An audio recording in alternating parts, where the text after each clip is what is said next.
എന്നാലും എൻ്റെ ഏട്ടാ അവൾ ഇങ്ങനെ ഒരു ചതി ചെയ്യുന്ന എനിക്ക് വിശ്വസിക്കാനേ പറ്റണില്ല. ഞാൻ ഏട്ടനോട് അപ്പളേ പറഞ്ഞിട്ടില്ലല്ലേ, പെൺകുട്ടികൾക്ക് അത്ര സ്വാതന്ത്ര്യം ഒന്നും കൊടുക്കാൻ പാടില്ല. 10ാം ക്ലാസ് കഴിഞ്ഞപ്പോഴേ അവളെ പിടിച്ച് കെട്ടിച്ചു വിടണ്ടായിരുന്നോ? അപ്പൊ എന്തായിരുന്നു ബാംഗ്ലൂർ വിട്ട് പഠിപ്പിക്കണം. എന്നിട്ടിപ്പൊ എന്തായി? എന്റെ പൊന്നു സുഭദ്ര, നീ ഒന്ന് അടങ്ങ്. കുട്ടികളുടെ ഇഷ്ടം അതല്ലേ നമ്മൾ നോക്കണ്ടേ?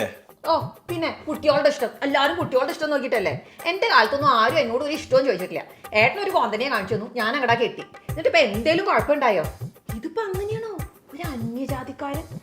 എന്നാൽ ഈ സ്വത്തൊക്കെ അവര് കൊണ്ടുപോയി അനുഭവിക്കേണ്ടി വരുമല്ലോ എന്ന് ആലോചിക്കുമ്പോ എനിക്ക് ഞാൻ ഏട്ടനോട് അന്നേ പറഞ്ഞല്ലേ എൻ്റെ ഉണ്ണിയെ കൊണ്ട് അവളെ കെട്ടിക്കാന്ന്. അപ്പൊ എന്തായിരുന്നു, അവൻ ഡിഗ്രി തോറ്റതാണ് പോലും.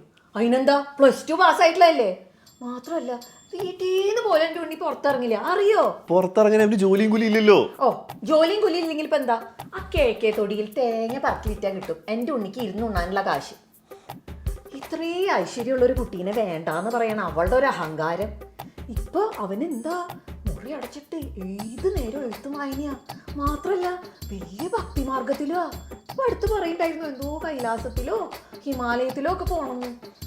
അവരെ കാണാൻ വരുന്നവരെ കണ്ടുണ്ടായട്ടെ, സന്യാസിമാരെ പോലെയുള്ളവരാ. അവരുടെ മുഖത്തൊക്കെ എന്തൊരു തേജസ്സാന്നറിയോ. മാത്രല്ല അവര് സംസാരിക്കുന്ന കാര്യങ്ങൾ കേട്ടാ എനിക്കൊരു വസ്തു മനസ്സിലാവാറില്ല. അല്ലെങ്കിൽ ഏട്ടനോ ഏട്ടൻ്റെ മോൾക്ക് യോഗ ഇല്ലാന്നാ കൂട്ടിക്കോ എൻ്റെ ഉണ്ണീനെ കിട്ടാനായിട്ട്. നന്നായുള്ളൂ, ഏട്ടൻ അങ്ങനെ തന്നെ വേണം. ശ്രീധരേട്ടാ, എന്താ ഗോവിന്ദ?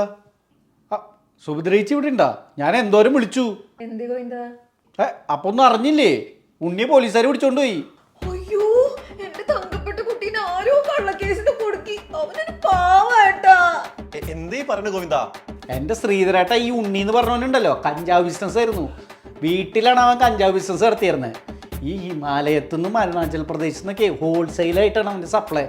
ഈ വീട്ടിൽ താടി മുടിയൊക്കെ വെച്ച് കുറേ സന്യാസിമാരെ പോലുള്ള ആൾക്കാർ വന്നായിരുന്നില്ലേ, ഒക്കെ ഇതിൻ്റെ ആൾക്കാരാ. കഞ്ചാവ് മാത്രമല്ല എന്നാ തോന്നണത് എൻ്റെ ചേച്ചിയെ, MDMAയും മഷ്റൂമും എന്തൊക്കെ ഉണ്ടെന്നാണ് പറയണത്. എന്തായാലും ഉണ്ണിനെ പോലീസുകാർ പൊക്കിക്കൊണ്ടുപോയിട്ടുണ്ട്. സുഭദ്ര പറഞ്ഞത് സത്യ. സുഭദ്രയുടെ മോനെ കിട്ടാനുള്ള ഭാഗ്യം എന്റെ മോക്കില്ല. നീ ഇവിടെ ഇങ്ങനെ കരഞ്ഞോണ്ടിരിക്കാണ്ടേ നമുക്ക് വേഗം പോലീസ് സ്റ്റേഷനിലേക്ക് പോവാം. അല്ലെങ്കിൽ അവരെ നിന്റെ മോനെ അങ്ങ് കൈലാസത്തേക്ക് പറഞ്ഞു വിടും.